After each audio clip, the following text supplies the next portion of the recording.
श्री, मी तुला सांगितलं ना, याने ठरवून दारू सोडली होती श्री. 1 2 नाही, चांगली 3 वर्ष.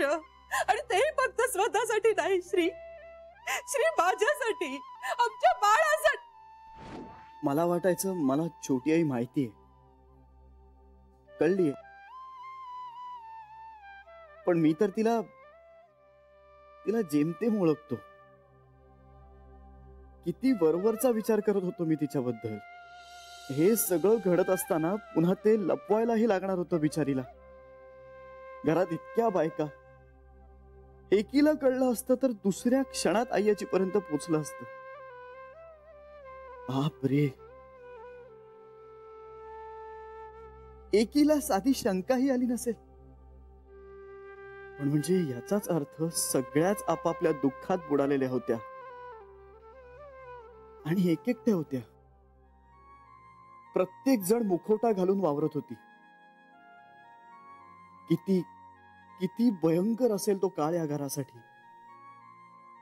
इतकी मोठी गोष्ट कोणालाच कळली नाही, कोणालाही नाही.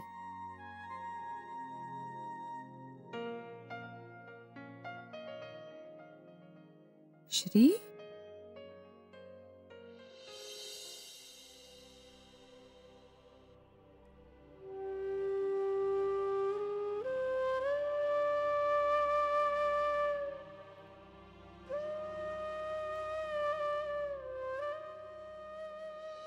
आज श्री समोर सगळा भूतकाळ सांगताना मला मला पुन्हा पुन्हा आठवत होतं सगळं. पुन्हा एकदा बसा बसा नजरासमोर घडत होतं, अगदी काल परवा घडल्यासारखं. मला जाणवत होतं ते पोटातलं बाळ आणि नंतर ती रित्या पोटाची वेदना. असं वाटत होतं की आता होतंय हे सगळं. जाणवत होती मला माझ्या पोटात ती इवलीशी चाहूल. तुम्हाला आठवतंय आपण नावही ठरवलं होतं तिचं, वेदवती. वेदवतीच ना? तुम्हाला आवडायचं हे नाव, वेदा अशी हाक मारणार होतो आपण तिला. वेदा म्हणणार होतो आपण तिला. आणि ती आपल्याला आई बाबा म्हणणार होती, मम्मी वगैरे नाही. ती आज असती तर केवढी असती हो. शरा, आपलं ठरलं नाही या विषयावर नाही बोलायचं. हा विषय काढायचा नाही, ठरलं ना आपलं. विसरून जायचं सगळं. ती विसरली, तुम्ही म्हणायचात ना शरा विसर. शरा विसरली हो तुमची, सगळं विसरली. पण आज बोलू दे ना मला सांगू दे ना तुम्हाला. मला आई व्हायचं होतं. मला खरंच मनापासून आई व्हायचं होतं. मला अनुभवायचं होतं तो त्रास, ती वेदना बाळंतपणाची. तुम्हाला माहितीये, नर्मदा वहिनी म्हणतात की त्या इवल्याच्या बाळाला कुशीत घेतलं ना की नाही होत त्रास, नाही जाणवत ती वेदना. इंदू वहिनी पण सांगतात, आई पण म्हणायच्या कधी कधी आपल्या नवऱ्याचा अंश पोटात वाढवताना खूप छान वाटत. मला वाटतं सगळं राहू दे. शरा, अगं आई आहेसच तू. श्री आईच म्हणतो की नाही तुला. आणि नर्मदा वहिनींनी सुद्धा त्यांचं मूल किती निर्मळपणे वाटून घेतलं तुमच्या सगळ्यांमध्ये. हो ना, श्रीधर बाळच आहे माझं. आणि जान्हवी मुलगी हो की नाही. बघ, देवाने मुलगी सुद्धा दिली तुला. हो, म्हणजे मला जर खरंच मुलगी झाली असती तर मी देवाकडे अशीच मुलगी मागितली असती. कधी काळजी करते, कधी सांभाळते, कधी कधी तर रागावते, पण हक्काने. शरा, जे काही झालं आपल्यात ते चूक माझी होती. आपलं एक मूल माझ्यामुळे गेलंय, पण आता ह्या 2 मुलांपासून मला तुला तोडायचं नाही याची गोष्ट. म्हणजे आईचं घर सोडल्यानंतर आपण चोरून भेटणं ही चूकच होती शरा. पण मोह आवरता नाही आला मला. पण आता त्याच चुका मी पुन्हा नाही करणार. म्हणजे काय मला नाही कळत आहे तुम्ही काय बोलताय ते. मला मला नोकरी मिळते शरा. अगं बाई नोकरी? खरं सांगताय तुम्ही? आणि काय हो आत्ता सांगताय मला हे? आधी का नाही बोललात? आणि तुम्ही तयार झालात नोकरी करायला? आश्चर्यच आहे. तुम्हीच म्हणायचात ना मला कुणी बांधून ठेवू शकत नाही वगैरे. अगं श्रीनी सुचवली. हा श्रीने सुचवले म्हटल्यावर ऐकणारच तुम्ही त्याचं. एवढा तरणा ताठा कुणासमोर न वाकणारा काका श्रीने लोळा गोळा करून टाकलाय तुमचा. खरंय. तो म्हणतो ना ते सगळं खरं असतं. तुम्ही ना ऐका ना तुम्ही करा नोकरी. श्रीने सुचवलंय ना म्हणजे काहीतरी चांगलंच असणार. मला मुंबई बाहेर जावं लागेल शरा.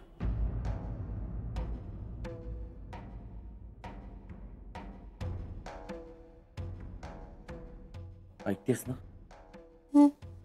मला जावं लागणार शरा. तुमचं ठरलंय का तसं? यात सगळ्यांचं हित आहे. शरा बोल ना काहीतरी प्लीज. काय बोलू? काहीतरी बोल. गप्प नको बसूस प्लीज. मग नका जाऊ. पैसे मिळतील शरा. इतकी वर्ष भागलं ना. इतक्या वर्षांचं वेगळं होतं आता वेगळं आहे. मग मला न्या बरोबर मी येते. आईला ते अजिबात आवडणार नाही. माझा विचार करा ना कधीतरी. तू त्यांच्या बरोबरच सुखी राहशील शरा. बाईचं सुख नवऱ्याबरोबर असतं. उगाच पुस्तकी वाक्य मला ऐकू नकोस.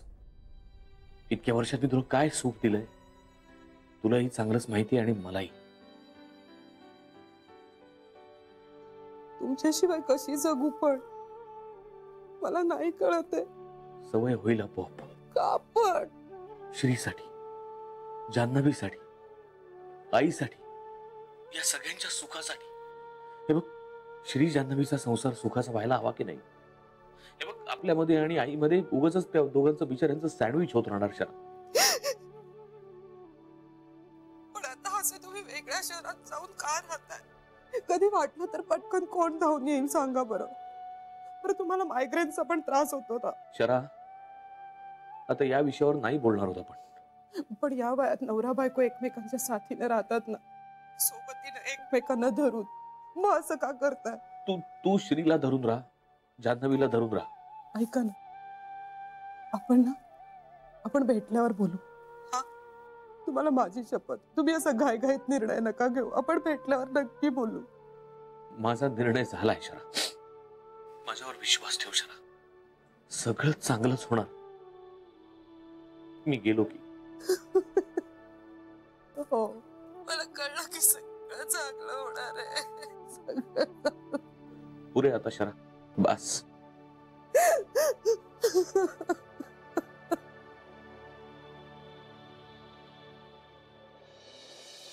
राजू सारखं झालं होतं रे माझं. आई आजी काका छोटी आई ज्या कुणाची बाजू ऐकेन ना त्यांच्या बाजूला माम झुकायचं माझं.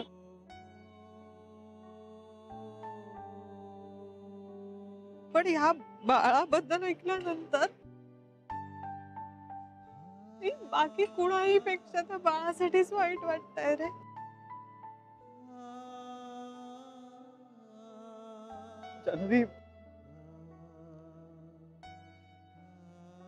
जान्हवी लक्ष्मीकांत काकाचं बाळ आपल्या घरात जन्माला आलं असतं ना तर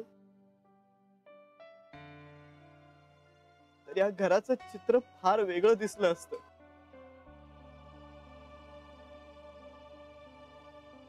खूप जास्त सुंदर दिसलं असतं. जान्हवी आपली छोटी आई खूप आनंदी आयुष्य जगली असती. खूप मोठा अन्याय झालाय. पण कोणी केलाय श्री? कोणी नाही. मुद्दाम असं कोणीच केलं नाहीये. पण जान्हवी जे काही घडलं ना त्याचे फार भयंकर परिणाम भोगावे लागले. जानवी, आयुष्याचा इतका मोठा काळ हे दुःख उराशी बाळगलं तिने. कोणालाही सांगितलं नाही. का? कारण घरातल्या सगळ्यांना कळलं तर त्याचा त्रास होईल म्हणून. शरयूनं विश्वासघात केला असं वाटेल म्हणून. पण ज्या विश्वासाने ते बाळ तिच्या पोटात वाढत होतं त्या विश्वासाचं काय? त्या बाळाचा विश्वासघात झाला त्याचं काय? जी, आईच्या पोटात बाळ सगळ्यात जास्त सुरक्षित असतं ना रे. पण ते तिथे असुरक्षित होतं. का नाही रे हिम्मत केली छोट्या आईंनी? कुणाला तरी सांगायचं. स्वतःच्या बाळासाठी का नाही करू शकल्या त्या हे? कारण त्याही वेळी ती आई आजीचा जास्त विचार करत होती. बाप रे श्री, अरे ह्या अशा इतक्या स्ट्रेसनी वेळ लागला असतं रे एखादीला. खूप स्ट्रॉंग आहे छोट्या आई, खूप जास्त.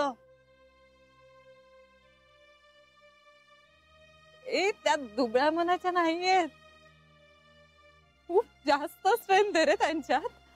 स्वतःचं मूल जाणं ह्याच्यापेक्षा मोठं दुःखच नाही असू शकत रे जगात. श्री, त्यांनी ते पचवलं. काय झालं असेल ग?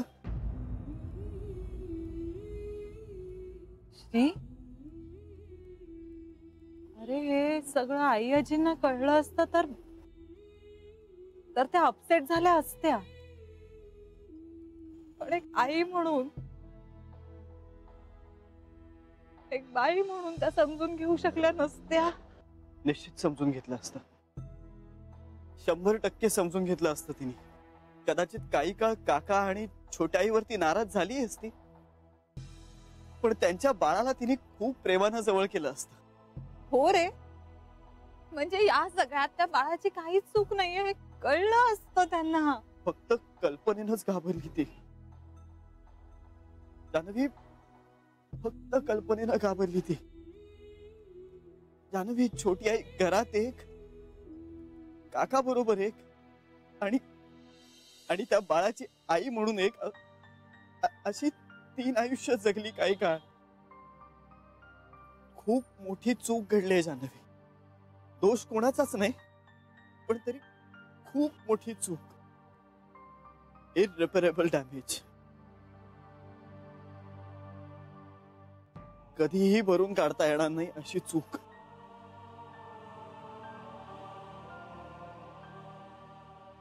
भरून काढता येणार नाहीये, पण सुधारता येईल काही प्रमाणात.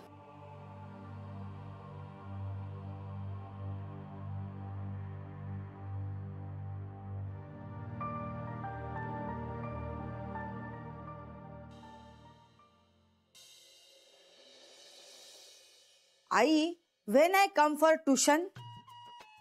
When do I come for my tuition? Do? Why? अगं, प्रश्न विचारताना नेहमी डू लावायचा. When do I come? When do I go? What do I do? असं. अरे Janvi, Shri, Why do Jahnavi Shri come morning? पहिलं बरोबर आहे, नंतरचं मॉर्निंग चुकलं. What I take mistake. I do mistake. तू शिकण्याकडे लक्ष देत नाहीयेस.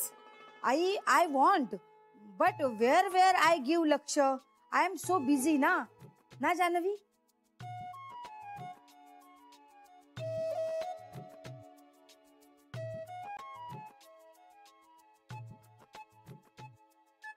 काय झालंय तुम्हा दोघांना? श्री, नाही, काही नाही. काही नाही. हा तसं म्हणजे श्री, अरे बोल. बोलण्याने सगळे प्रश्न सुटतात असं तू म्हणतोस ना, मग बोल. मनात काही धरून ठेवू नकोस. हा, मनात धरून ठेवू नकोस, बोल.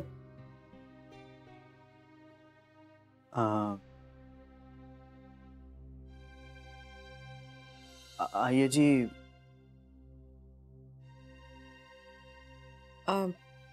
इंदू, तू जरा या दोघांसाठी चहा बनवतेस? तुम्ही घ्याल ना रे दोघं? हो. चहा नाव म्हणजे आत्ता श्री आणि जान्हवी चहा घेणार आहेत? हो ठीक आहे. Okay, I do. You only come there. हा, इंदू, जातेस ना चहा करायला? ओके.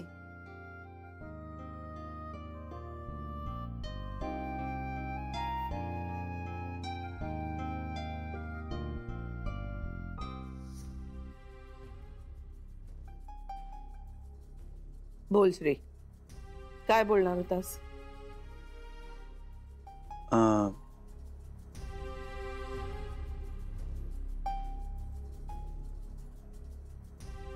लक्ष्मीकांत काकाबद्दल.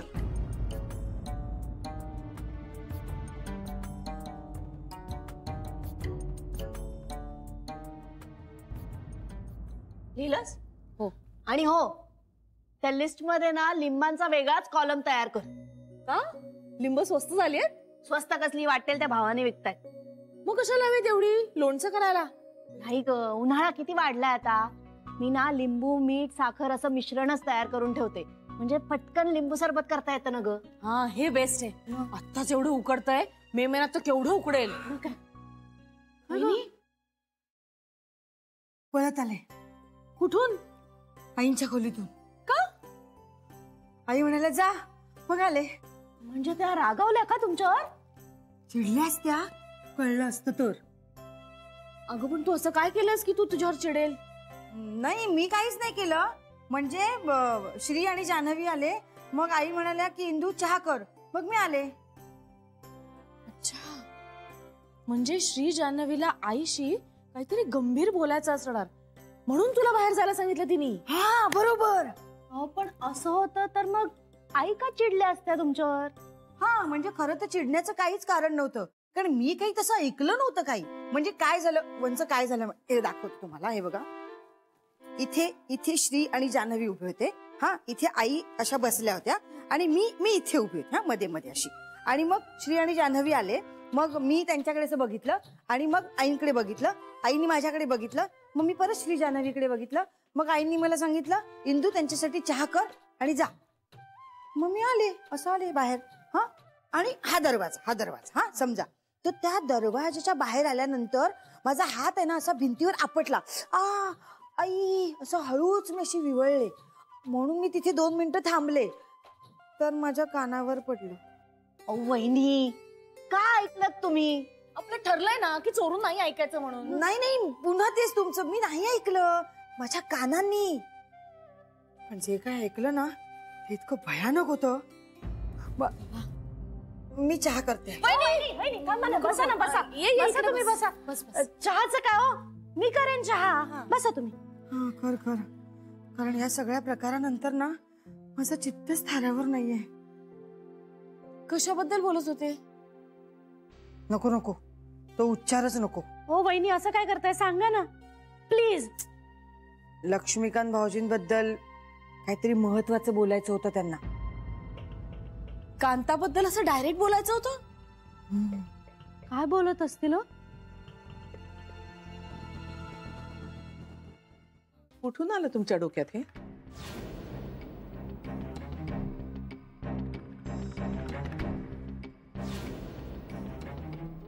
म्हणजे आजपर्यंत जे मी बोलले त्याला काहीच अर्थ उरला नाहीये? की तुम्ही जे वागलात त्याला काही अर्थ नाहीये?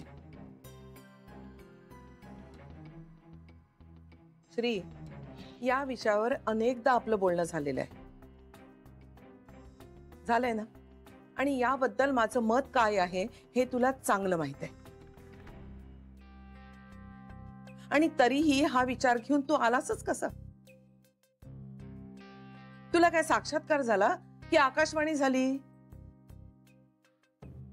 जान्हवी, माझा निर्णय बरोबर आहे आणि तू माझ्या बाजूने आहेस असं आत्ताच म्हटलंस ना तू?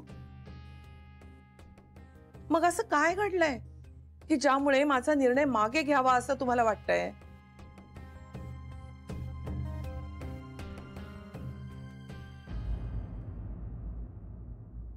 मी वेडी आहे का त्याला इतकी वर्ष बाहेर ठेवायला?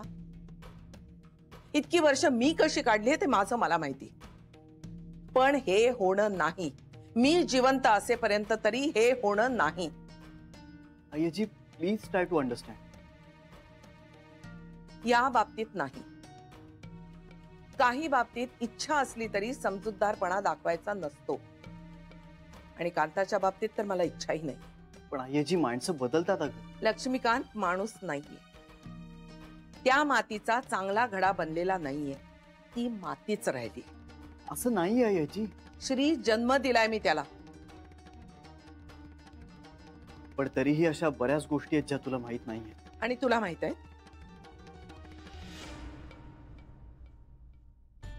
आईजी तेच तुला सांगायचंय. नको. काही गोष्टी माहित नाहीत तेच बरंय. त्यानं लग्न केल्याचंही कळलंय मला. टाकलेला असला मुलगा तरी क्लेश होतोच ना रे. आता काहीही ऐकण्याची हिंमत नाहीये माझी. दूर असलेल्या माणसात जीव जास्त अडकलेला राहतो. आता आणखीन क्लेश नकोयत मला. मान्य आहे मला. आईची तू खूप सहन केलंस आजवर, मला सगळं मान्य आहे. आणि तरीही निर्णय बदल म्हणतोयस तू. जान्हवी सांग याला, ये रे माझ्या मागल्या नकोय मला. तू बोलत का नाहीयेस? आजी फक्त एकदा श्रीचं म्हणणं ऐकून तरी घ्या ना.